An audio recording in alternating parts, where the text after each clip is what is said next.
Hello everyone. In this video, we'll explore the process of changing voices in Capcut on your PC. So, let's get into it.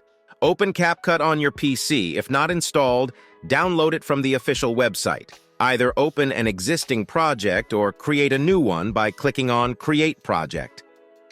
Once in the Capcut video editor, head to the Import section. Choose a video with background voice from your computer and click Open to bring it into Capcut. Now drag one of your videos onto the timeline at the bottom. For better understanding, let's extract the voice. Right-click on the video, then click on Extract Audio. You can see the voice on a new track. Play it to check the original voice. Hello everyone! In today's video, we'll explore how to remove watermarks in Capcut. To change the voice in Capcut, select the audio file on the track. From the right side, open the Voice Changer tab. Here, you'll find various voice filters to apply. For example, if you want to add a microphone effect, scroll down and select the microphone filter. Play it to observe the changes. Hello everyone! In today's video, we'll explore how to remove watermarks in Capcut.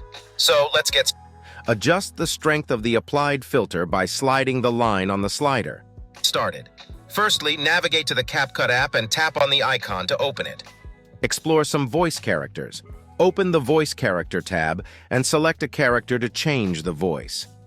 Hello everyone, in today's video You can also adjust the strength of the voice character as done previously. We'll explore how to remove watermarks in Capcut.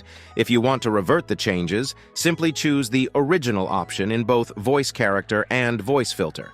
Your voice will return to its original form. Hello everyone! In today's video, we'll explore how to remove watermarks in Capcut. So that's how you can change voices in Capcut on your PC. If you found this video useful, please show your support with a like. Your feedback is invaluable to us, so feel free to share your thoughts and suggestions in the comments section below. We're eager to hear from you.